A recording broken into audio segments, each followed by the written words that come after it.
naman, dadako na tayo sa main dish, which is yung Word of God. So yan, i-share ko lang to. Isang verse lang siya sa Matthew 18 verse 20. Sapagkat saan man may 2 o 3 nagkakatipon sa pangalan ko, naroon akong kasama nila. So yan, naniniwala ba kayo na kasama natin si Lord? Amen. Sabi dito, saan man may 2 o 3. Ilan tayo? Sobra-sobra tayo sa 2 o 3. Ibig sabihin, andito talaga yung presence ni Lord. Kaya, ano pang hintay natin? I-prepare na natin yung mga lagayan natin dyan. Hindi literal na lagayan na, yung heart. Prepare natin yung heart natin. Then, pakinggan natin maigi yung message ni Lord dahil magagamit natin to. So, hindi ko na papatagalin pa ang mag-share na ang gagamitin ni Lord para i-share ang kanyang salita ay isa sa hinahangaan ko rin talaga, small but huge in faith. Talagang nag-iisang Davida ng HMC. Sis Althea May Hakla.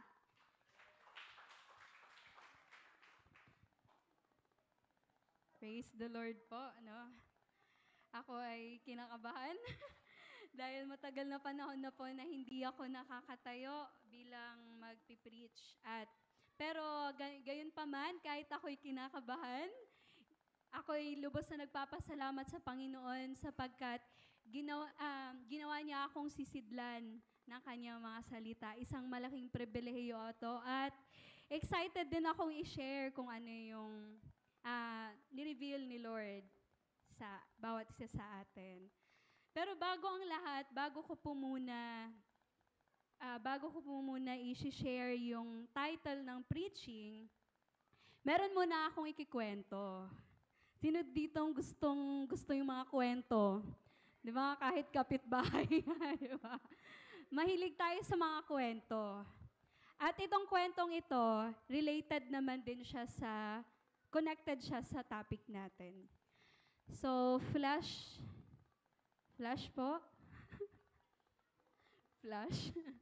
Okay, sige, ilabas na natin. May papakita akong picture. Isa sa yung picture na to ay pwedeng ikaw. Ayan, joke. Ayun. So, ang kwentong ito ay about sa story of a rich man and his only son. So, isang araw, may isang napakayamang tao. At meron siyang company. Sobrang laki ng company niya sa real estate.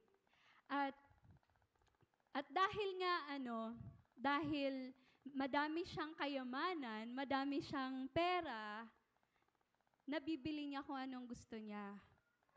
Pero meron siyang isang anak. Wala na siyang asawa. So nung naipanganak yung anak nila, namatay yung asawa.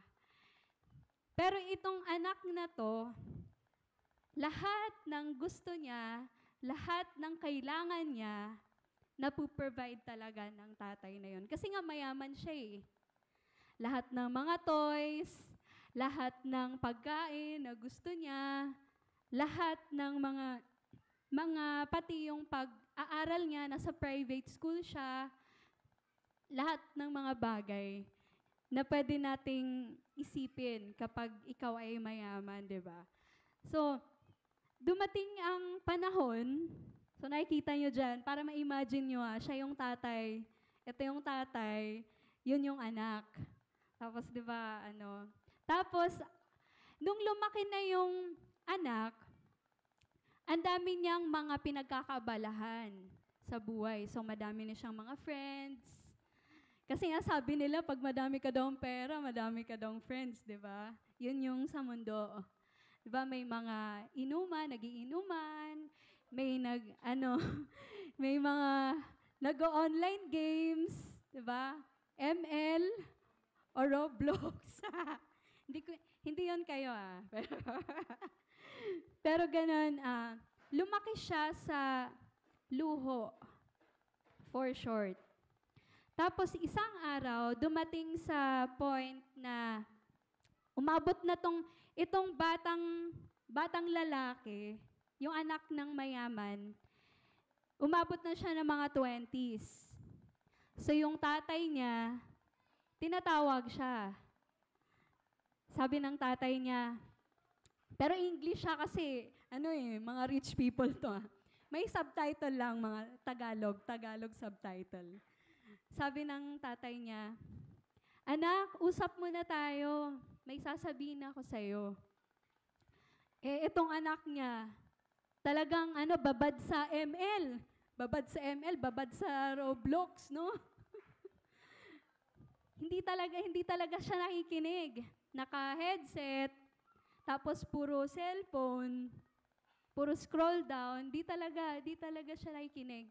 Tapos hanggang sa paulit-ulit yun na nangyayari, na tinatawag siya ng tatay niya. Tapos sabi ng tatay niya, sige, tatawagan ko siya ulit sa cellphone.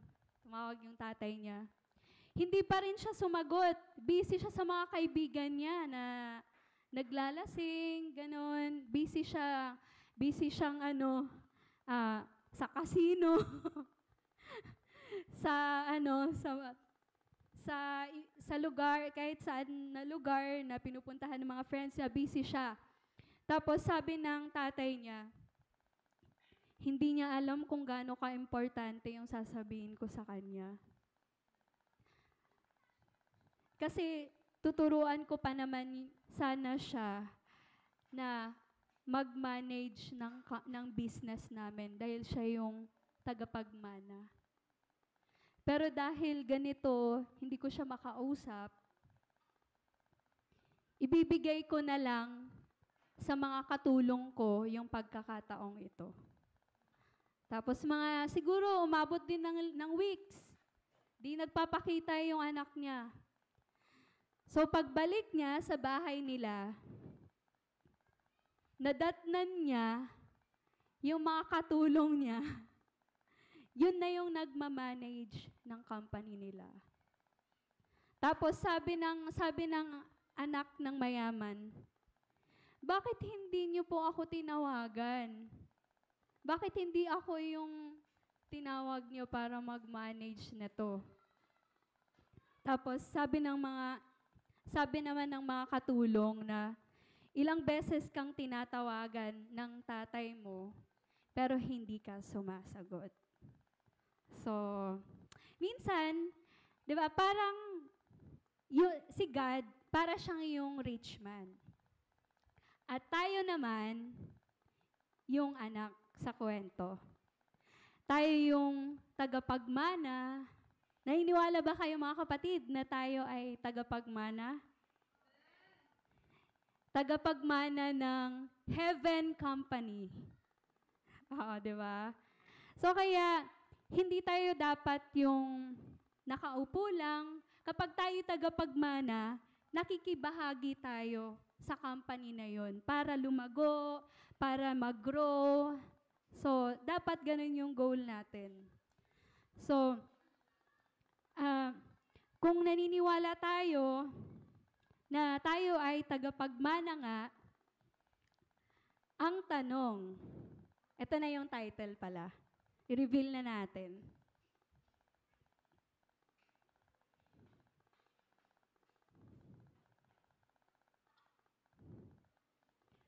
Ito, ang tanong, when God is calling, will you answer?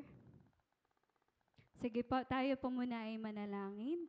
Dakilang Diyos, aming Ama, pinupuri ka namin, Lord, tinataas at dinadakila, Panginoon. Salamat, Lord, sa pagkakataong ito na pinagkaloob mo sa amin dahil kami ay malayang makarinig na yung mga salita, Panginoon. Salamat, Lord, dahil ikaw ay laging nariyan yung mga salita ang patuloy, God, na nagbibigay sa amin ng sigla, ng buhay, Panginoon, God. Salamat dahil ito ay patuloy, God, na nagtutuwid sa amin, Panginoon, nagko-correct sa buhay namin, oh God. At Lord, patuloy kami nagpapakumbaba sa inyo, Panginoon, anuman Lord, yung mga bagay na hindi niyo po kinakalugdan sa amin, mga bagay, Lord, na humahad lang, O God, para hindi ito maitanim sa aming puso, Panginoon God. Hinihiling ko, Panginoon, na ibanal na Espiritu na siyang patuloy, O God, na kumilos sa buhay ng bawat isa sa amin, Panginoon God. Gawin niyo pong matabang puso ang aming puso, Panginoon God. Tulungan mo kami, Lord, na hindi namin ma-miss out kung ano yung revelation niyo po sa umagang ito, Panginoon God. Kayo na pong bahala. May you send your ministering angels to surround in this place at anuman, Lord, ang mga distraction at gawa ng kaaway sa lugar na ito ay winawasak po namin in Jesus' name. We already claim the victory, Lord God, dahil ikaw ay sumasa amin, Panginoon God. In Jesus' name we pray. Amen. So ngayon naman, dahil new month na tayo, ang theme pala natin is, His faithfulness sustains us, while His mission empowers and equips us. So yung theme verse naman natin this month is matatagpuan sa 1 Thessalonica chapter 5 verse 24. 1 Thessalonica chapter 5 verse 24, ang sabi dito, the one who calls you is faithful, and He will do it. Diba? Ang ikli lang, no? Mabilis kabisaduhin. Pero, dahil ito ay theme verse sa buong month, ang iha-highlight ko muna para sa topic natin is the word calls. Ano nga ba ibig sabihin ng call? Calls or call. Next po, next slide. Call. Call is to get someone's attention. Di ba, pag tinawag ka, for example, pag maingay ka, or Angelica, gano'n, ba? Parang, for example, nag-iingay si Angelica, pero hindi siya nag-iingay ngayon. For example lang yun. So, walang samaan ng loob. And for example, maingay or Angelica, or kaya may iuutos yung nanay niya, bibili siya ng suka, tatawagin ulit yung pangalan niya, Angelica, or Ikay pala, Ikay pala, sorry. Ikay, nasan ka na? Di ba? Ganon. Yun yung ibig sabihin. To get someone's attention. Pero, yun yung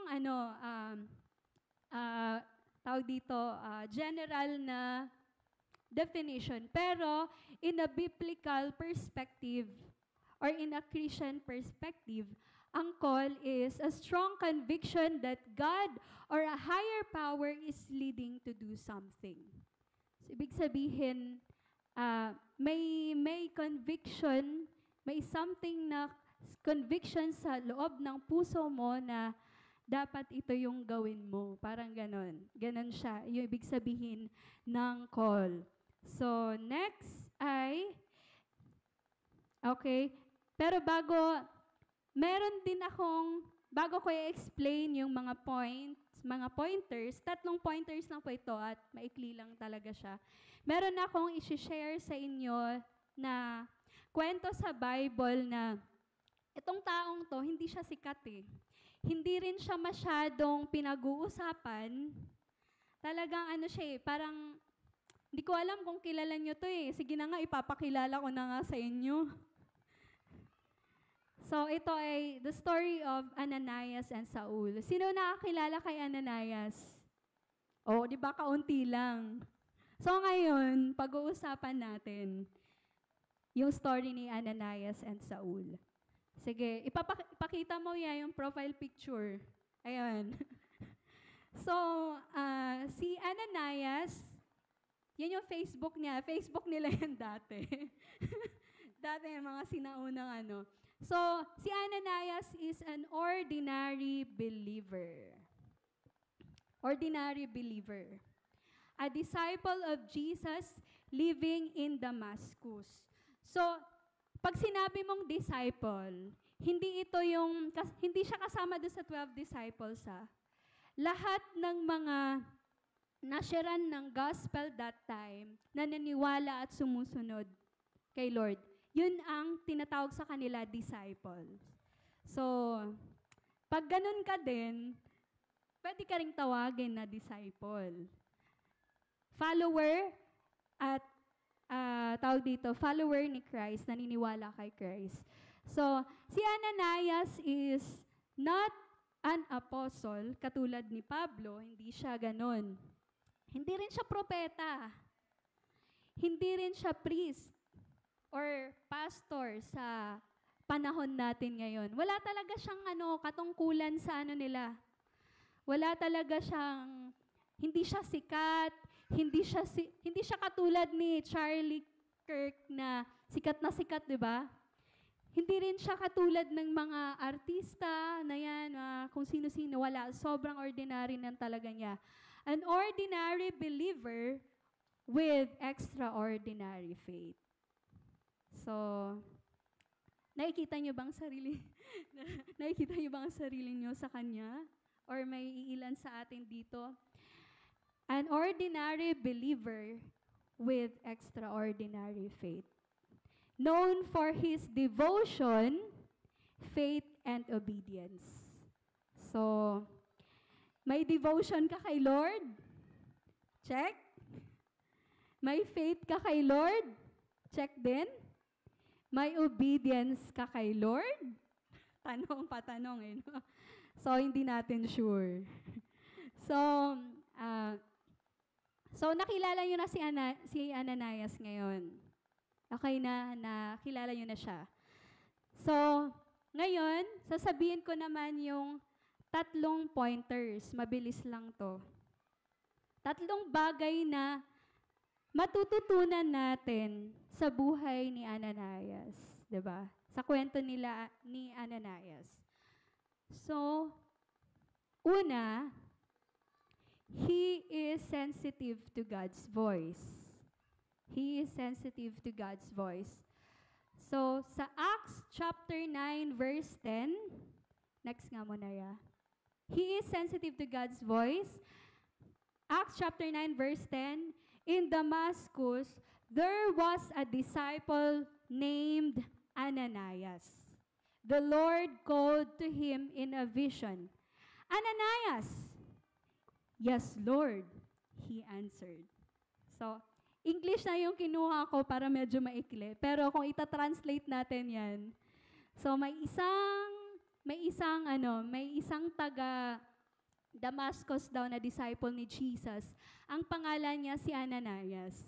So, isang araw, nagpakita sa vision, tinawag si Ananias in a vision or pangitain. So, sabi ni Lord, Ananias. Sabi naman ni Ananias, yes, Lord. Diba yun? Ang matutunan natin, balik nga dun sa kabila, ya. Ang matututunan natin kay Ananias, yes, Lord, kaagad. Diba? Una pa lang. Isipin nyo, ang bilis niyang magsabi ng yes, Lord, no? Kung si Samuel nga, di ba, parang ilang beses pa tinawag na, Samuel. Tapos, kumaripas siya ng takbo, papunta kay Eli. Pero hindi pala si Eli yung tumawag sa kanya. Wala siyang sagot. Di katulad kay Ananias, hindi to propeta pero yes, Lord agad. Yes, Lord. Pero bakit kaya, sa tingin nyo, bakit kaya, yes, Lord, kaagad yung sabi niya? Bakit sinabi niya, yes, Lord? Paano niya nalaman na si Lord yun? Diba? So, alam niya na si Lord yun. So, kung tumawag si Lord, 1 call lang yun, walang miss call. Kasi si Samuel, naka 3 miss call muna siya bago siya nag-yes kay Lord, diba? Ito, 1 call lang. So, paano niya nalaman na si Lord yun? Siyempre, unang-unang sa lahat, may relationship siya kay God. Di ba isipin nyo, kapag may relationship ka sa isang tao, kahit ngayong pagtaas pa lang ng kilay, parang may ibig sabihin eh. Di ba? Or kaya pagtingin pa lang, parang may sinasabi na parang ang dami ng mensahe, di ba? Sabi nga nila, mata pa lang, yung mata nga daw nagsasalita. Pag magkakaibigan kayo, mata pa lang, nag-uusap na kayo. So, wala pa kayong sinasabing anything. So, pag ganun kayo ka-close ni Lord, kahit isang tawag niya lang, malalaman mong si Lord yun. Kasi may relationship ka sa Kanya. So, may relationship siya kay God, at nagpipray din siya. Known siya as devoted Christian. Ibig sabihin, nagpipray siya. So, lahat naman siguro dito, nagpipray, no? Or baka mamaya, pag kailangan lang si Lord. Diba? Ang prayer po ay hindi lang siya para maghingi tayo sa Lord. Ang prayer is yun yung communication natin, yun yung connection natin kay Lord para ma-build yung relationship natin sa Kanya. Diba nga, for example, sa mga magbo-boyfriend, girlfriend, diba? Pag walang communication yan, minsan, hindi ganun ka, yung relationship nila, or minsan, nagkakaroon ng gulo, or kahit sa mag-asawa, di ba? Sabi nga nila, isa sa mga nagiging problema kung bakit naghihiwalay din ang mag-asawa is yung wala silang magandang communication. Hindi consistent yung communication nila. Kaya kailangan talaga ng communication kung gusto nyo talagang makilala ang isang tao. Kung gusto nyo talagang maging close sa kanya, kailangan talaga communication. Tapos, kahit sa mga kaibigan mo, di ba, may mga panahon na kapag matagal mo na siyang hindi nakakausap, pag nagkita kayo ulit, minsan parang may ilang, di ba? Parang ang awkward na. Parang minsan hindi mo alam kung paano mo siya i-approach ulit. Kasi, for example, ilang taon mo na siyang di nakikita. Di ba? Ilang taon nang lumipas. Tapos ang dami nang nagbago, pati buhay niya, pati pananaw niya, di ba? Nagbago na. Hindi mo alam minsan paano siya i-approach, di ba? Ganun yan kapag naputol yung communication nyo. So, dapat ganun din tayo. Yung prayer natin, yun yung connection natin kay Lord para maging deeper tayo sa relationship. So, kaya kami, mga leaders din, is talagang in-encourage talaga namin yung mga disciples na mag-pray. Diba? Mag-pray talaga kahit wala kami, mag-pray kayo. Kasi hindi yan para sa amin eh. Kung mag-pray kami, ang nade-develop na relationship is kami at si Lord, hindi kayo eh. So, dapat kayo din mismo ay marunong talagang mag-pray. So, next is devotion. Magbasa ka rin ng word ni Lord. Kasi, sabi nga, di ba, makikilala mo ang isang tao sa pamamagitan ng mga salita niya. So, kung hindi mo talaga aalamin kung papaano nag-i-speak si Lord sa word niya, hindi mo rin malalaman kung si Lord ba talaga yung tumatawag sa akin. Kasi hindi naman lahat ng akala mo na, ito conviction to ni Lord sa akin. Minsan, may ganito pa nga na, si Lord nagsabi sa akin, kaya ito yung gagawin ko. Pero sure ka ba talaga na si Lord yan? Kaya kailangan talaga, i-align mo siya sa salita ng Diyos. Kasi yun yung niya eh.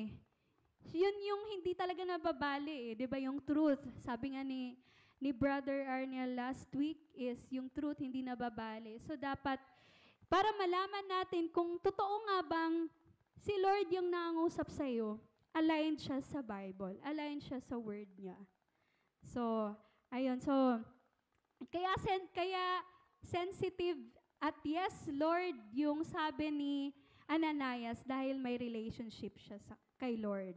Tsaka, eto pa, isa pa sa matututunan natin sa time na yon. Sa time na yon kasi, si Ananias, sa season nila ng mga Kristiyano, nandun yung ang intense ng persecution. Isipin mo, pwede ngayon kausap mo lang yung kapatid mo sa pananampalataya, the next day nakulong na. Ganon kabilis yung persecution sa kanila. Kaya nandun yung iba, nagkakaroon sila ng trust issue sa mga ibang tao kasi pwedeng isumbong sila eh. sumbong sila or nagkakaroon din sila ng takot at pangamba. Isipin nyo, ganun yung persecution, ganun yung gulo na meron sa season nila, sa time nila noon. At bukod pa nun, hindi lang naman yun yung problema nila eh. Meron din silang mga basic needs na problema, mga pagkain, pangangailangan, bawat araw, di ba? Meron din silang mga test. Meron din silang mga family problems. Meron ding mga conflicts sa relationship. Di ba? Kung iisipin mo yung ganong season, magulo. Pero bakit ito si Ananias? Anong meron kay Ananias? Bakit niya pa rin naririnig si Lord? Kahit sa kabila ng madaming nangyayari. 'Di ba? Si Ananias kasi, bukod sa nagpipray siya, focus din talaga siya kay Lord. 'Di ba? Madami tayong pwedeng marinig. Sa totoo lang, madami tayong pwedeng marinig. Kapitbahay mo, buwangan ng kapitbahay mo, or pwedeng sinasabi ng mga negative na mga sinasabi ng iba. Madami tayong naririnig na bulong na hindi mo yan kaya. Hanggang dyan ka na lang. Or kaya, may mga sinasabi na, for example, may mahirap ka talaga na situation na na para masolusyonan is miracle na lang talaga. Pero, sabihin sa'yo, wala na yan, dead end na, tapos na yan, katapusan mo na. May mga ganong bulong. Madaming nagbubulong sa atin na ang dulot nito, pangamba, takot. Pero, dapat may tulad tayo ni Ananias na kahit ang daming gulo sa paligid, focus pa din siya sa Panginoon. So, ayun. So, next na. May natututunan naman tayo, di ba? Next, short lang to, hanggang 3 lang naman. Next is, he obeyed even when it was hard. So, sige, basahin natin. He obeyed even when it was hard. So, Acts chapter 9, verses 11 to 8. So, Acts chapter 9, verse 11. Verse 11, ito yung sabi ni Lord ha. Ito yung instruction ni Lord kay Ananias. Kasi pag sinabi mo minsan, yes, Lord, mag-aano na yan si Lord ng instruction eh. So, ito yung instruction ni Lord kay Ananias. The Lord told him, go to the house of Judas on Straight Street and ask for a man from Tarsus named Saul, for he is praying. In a vision, he has seen a man named Ananias come and place his hand on him to restore his sight. So sabi ni Lord, pumunta ka sa lugar ni sa bahay ni Judas, sa di ba? Straight street. Straight lang. Diyan pa lang, no? Straight ka lang talaga. Huwag kang paliko-liko yung isip mo. Straight ka lang sa kung ano yung pinapagawa ni Lord sa'yo. Straight street. And ask for a man from Tarsus named Saul. Punta ka lang sa straight street, ipanalangin mo itong taong to, ang pangalan niya si Saul. So, ganon. Ganon yung nangyari na visualize yun naman. So, next is, sige, translate ko na lang sa verse 13 to 14. Ananias answered, I have heard many reports about this man and all the harm he has done to your holy people in Jerusalem.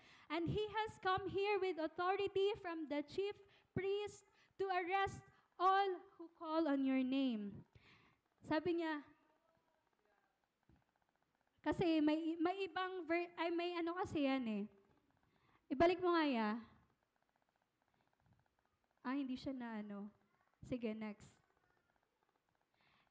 Kasi ang sagot ni Ananias niyan, but Lord, madami siya, may but siya. Sabi niya, but Lord, pero Lord, ano yan eh? Si Saul, ano yan? Persecutor yan eh. Nagpe-persecute yan ng mga Kristiyano. Ako magpe-pray sa kanya? Baka mamaya di na ako makabalik ng buhay, di ba? Sino ba yan siya? Hindi ko kayang mag-speak sa taong to. Hindi ko kayang mag-pray sa kanya. Baka mamaya anong gawin niya sa akin, Lord? Naririnig ko mamamatay tao siya, Lord. Di ba? Ganon. May fear si Ananias.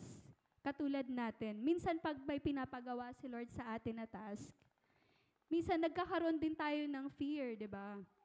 Ganon. Pero tignan natin kung anong ginawa ni Ananias. Ito pala, but the Lord said to Ananias, "Go! This man is my chosen instrument to proclaim my name to the Gentiles and their kings to the people of Israel. I will show him how much he must suffer for my name." Di ba, madami siyang sinabi na, Lord naman kasi. Or, di ba, familiar ba yun sa inyo? Pag sa nanay, nanay niyo tumawag, tapos, Ma, kasi, di ba, may mga ganon. Pero ang sabi pa rin ni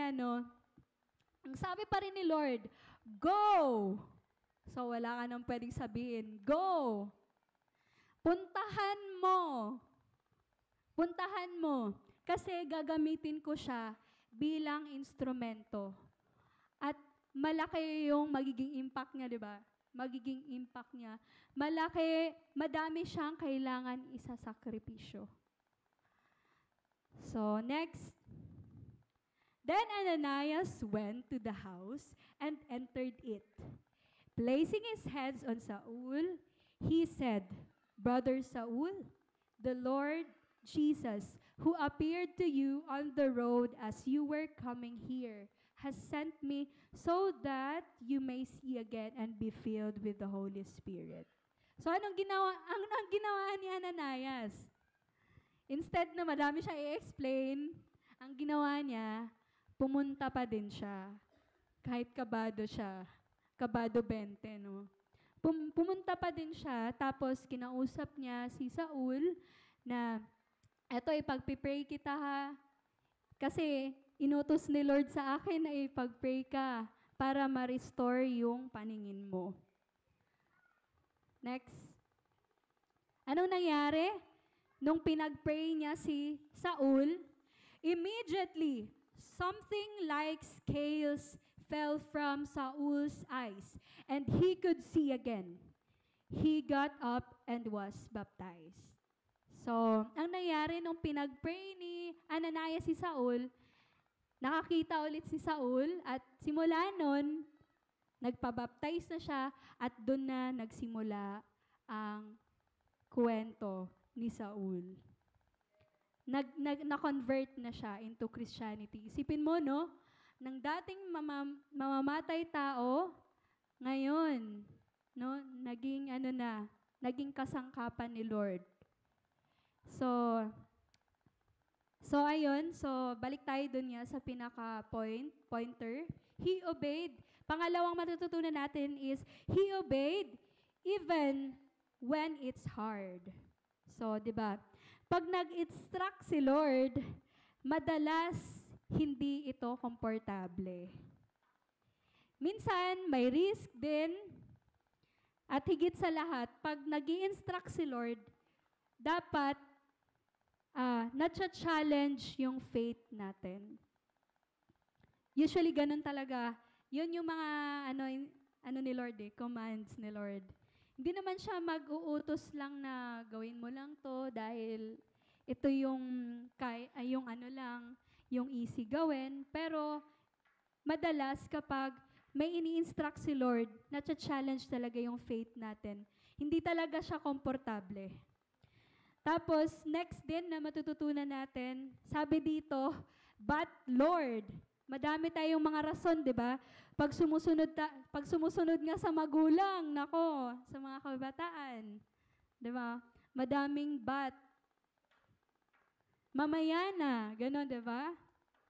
Ganon din, minsan natural na response ng isang tao na kapag may ini-instruct ka na ayaw nilang sundin is but talaga yung sagot. Pero yun nga, isa sa matututunan natin dito, yung but Lord, pwedeng age yun. Dahil minsan naiisip natin na ayokong sumunod kasi nga dahil mas bata ako or dahil mas matanda ako, ano ba talang gusto nyo? Pag mas bata ka, may rason ka pa rin na hindi sumunod. Pag matanda naman, sasabihin, ayaw pa rin sumunod kasi nga matanda na siya, hindi na, kumbaga, mas nakakahiya ng mag-explain, di ba? Mag-reach out. Kaya na nila yan, yung mga kabataan, kaya na nila yan. Or minsan sa abilidad natin, or dahil hindi tayo magaling magsalita, alam niyo ba sa totoo lang mga kapatid, isa talaga sa pinakaayaw kong gawin ay ang magsalita sa harap. Magsalita sa harap. Mas gusto ko na lang kumanta, wag mo lang akong pagsalitain sa harap. Pero, nakikita ko na pag si Lord talaga nag-utos, di talaga siya komportable. Pero, beyond yun sa ability natin, na iniisip natin, nakakayanan yun dahil si Lord ang mismong gumagawa. So, minsan, ano lang yun yun. Yung ability natin, minsan tinuturo natin na ito lang yung kaya ko, Lord. Nagbigay ka pa ng checklist.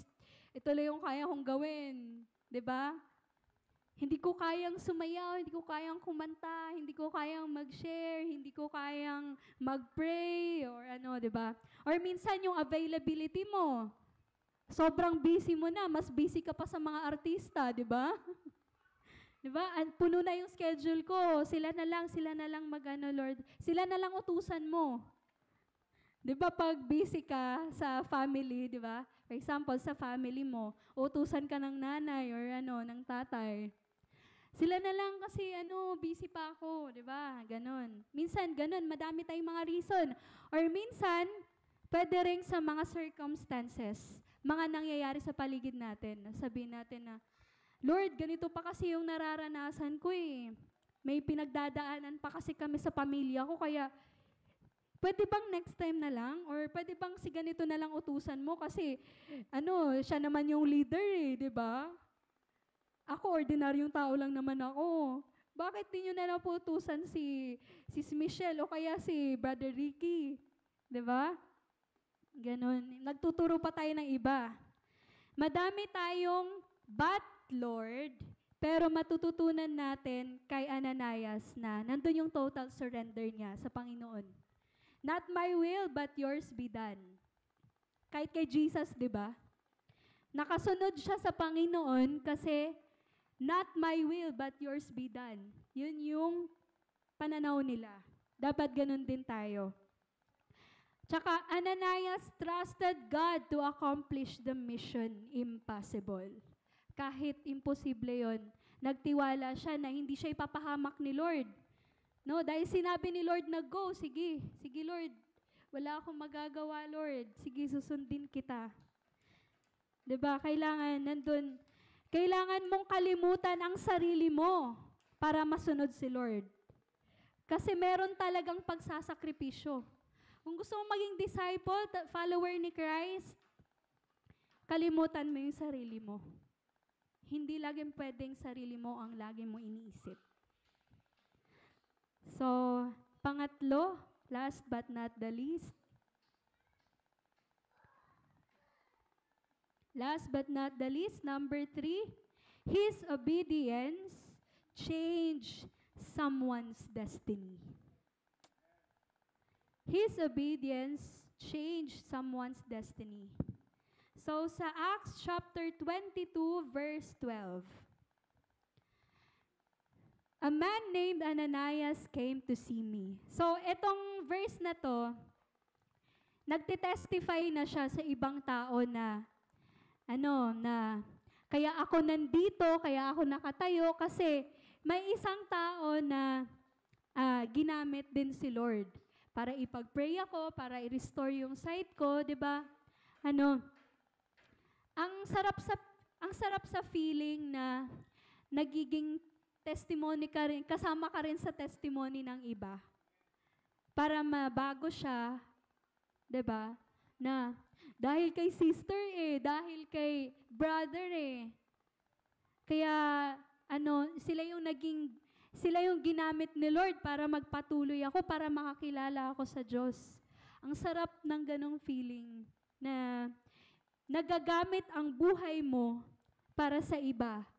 Kasi sa totoo lang, yung destiny sana ni Saul or si Paul, hell talaga siya Kasi nga, isipin mo, mamamatay tao siya Pero isipin mo, sa isang prayer lang yun, mga kapatid. Pinag-pray niya lang.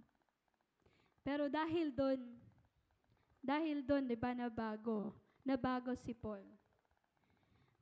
Pwede nyo bang tignan ang mga katabi nyo? Kaliwa at kanan. Sige, lahat ng, yung mga katabi nyo, sabihan nyo na, buti na lang nag-pray si Ananias. Buti na lang nag-pray si Ananias. Kasi kung hindi natin maririnig yung salita ng Diyos.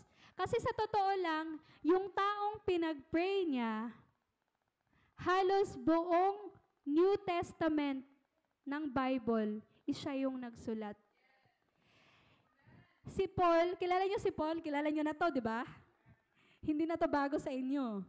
Unless na lang kung hindi niyo pa to kilala. Si Paul kasi, isa siyang apostle. Siya yung ginamit ni God para sa mga Hentil. Ibig sabihin ng mga Hentil, hindi mga Jew.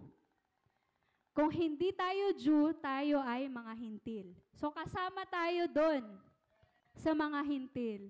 Isipin nyo, nag-pray lang si Ananias. Tapos na-change yung buhay ng isang tao. At yung taong ito, ginamit ni Lord para sa'yo, para sa akin, para makakilala tayo. Kasi wala talaga dapat ngayon. Diba? Diba? Ang galing. Kasi prayer lang yun Prayer pa lang yun. Kaya wag mong ismulin ang maliliit or simpleng mga task. Kasi hindi mo alam na malaki yung magiging impact nito sa ibang tao. God uses ordinary people. Katulad ni Ananias. Di mo na kailangan maging next Nasa slide natin. You don't need to be a pastor or a leader to be used by God. Sometimes, you just need to listen well and obey. Hindi mo naman kasi kailangan antayin pa na maging pastor ka. What if hindi ka pala magiging pastor? Diba? Pumuti na lang yung uwak. Hindi ka pa nakapag-yes kay Lord. Diba? Hindi mo na kailangan maging leader para sumunod kay Lord. Kailangan mo lang makinig. Kailangan mo lang sumunod. So, minsan ito lang yung pinapagawa ni Lord. Kailangan mo lang mag-pray. O minsan, may iba dyan na, ikaw mag-pray. Sabihin, bakit ako? Diba? Si ano na lang. Or kaya minsan, di ba pag sa discipleship minsan or life group, madalas ko talaga itong napapansin. Yumuyo ko sila pag sabihin natin, okay, sige, mag-opening prayer na tayo. Lahat talaga sila yumuyo ko. Wala talagang tumitingin sa amin. No, bakit kaya minsan? Ganon. Magpipray ka lang naman Di ba? Di mo akalain na pwedeng gamitin yun ni Lord para magbago ibang tao. Or minsan, kailangan mo lang mag-testify dahil binless ka ni Lord. Sabihin mo, wala mo ba, kapitbahay, walang-wala na talaga ako noon pero biglang may dumating na blessing, may kumatok sa akin na ganito yung inabot. Di ba? Or minsan, kailangan mo lang mag-share din. Kahit sa social media, yung mga social media natin, pwede natin yan maging platform para i-reach out yung ibang tao. Or minsan, minsan, sasabihin lang ni Lord, magbigay ka anak. Magbigay ka kay ganito. Naranasan ko po yun na may inano sa akin si Lord na tao na ganitong, meron ding amount, meron ding ano. Pero sabi ko, baka guni-guni ko lang yun. Tapos makalipas silang araw, tinanong ko siya, kamusta na siya. Tapos nagkwento siya sa akin na, yun nga, meron nga siyang matinding pangangailangan. And guess what? Kung ano yung conviction ko na amount, yun pa yung kailangan niya. Kaya na-miss out ko yung bagay na yun. Minsan kailangan mo lang tumulong. Or minsan, ang sasabihin lang ni Lord, magpatawad ka anak, magpakumbaba ka. Or minsan, sabihin lang ni Lord, mag-rejoice ka, maging masaya ka, kahit may mga pinagdadaanan ka. Kasi hindi mo alam na yung ngiti mo minsan, yan yung nagiging encouragement ng iba para magpatuloy. Or minsan, may mga matitindi kang pinagdaanan, kailangan mo lang ilagpasan yan. Minsan mahirap, pero minsan, yung ibang tao, tinitignan din yung buhay mo at nagiging encouragement ka sa iba. Sabihin nila na, si ganito nga, may matinding pagsubok eh. So, ako din dapat kayanin ko, diba? So, bukod pa doon, meron din akong i-share na before, meron ding conviction sa akin si Lord na isang simpleng note lang siya. One sentence lang yun, pero para yun nga yung inaano sa akin ni Lord na ipapabigay ko doon sa taong yun. Tapos, yung words na yun, hindi ko talaga alam na yun at yun yung kailangan niyang marinig. Nandun siya sa season na sobrang lugmok niya at yung words na nasa sticky notes na yun, yun yung nagpagaan sa kanya ng loob. Tapos bukod pa nun is, another din is, yung sa office din, minsan, may tao ako doon na madalas kong niyayakap. Pero babae ito Babae ito. Tapos, hindi ko alam na, na may matindi pala siyang dadaanan. Tapos, nung niyakap ko siya, sabi niya na, gumaan yung pakiramdam ko na niyayakap mo ko. Tapos, doon na yung start na nakapag-share ako sa kanya ng encouragement about kay God. Minsan yung small gestures natin, yun yung minsan na sinasabi ni Lord na gawin natin. At bukod pa, last na lang. Yeah. So ito, kilala nyo to? Hindi yan si Momay ha? Kamukha lang. Pero ito, isipin natin, di ba? Nag-suicide siya. Sino dito nakakaalam sa kwento niya? Nag-suicide siya dahil sa pangbabash sa kanya. So isipin nyo, kung meron lang sana talagang it's either nag-reach out sa kanya, nag-yes kay Lord, malapit sa kanya, pwede rin siyang hindi na pumanaw eh. Diba? Kaya, wag nating ismulin yung maliliit na bagay. So, sige, tayo ay mag-end na rin. Conclusion. God's commands aren't always comfortable,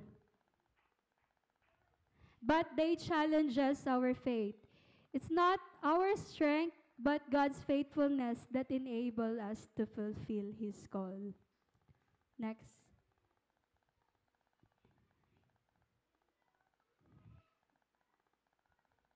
Tapos, in a world, ito, may another, wala ata dyan sa site.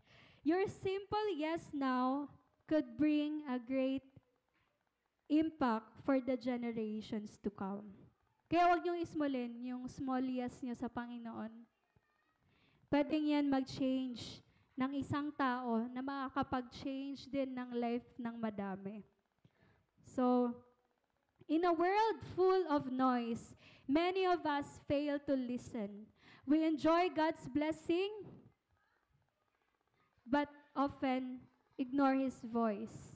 So the question is, Dahil narinig natin yung dalawang kwento kanina. Next, yeah.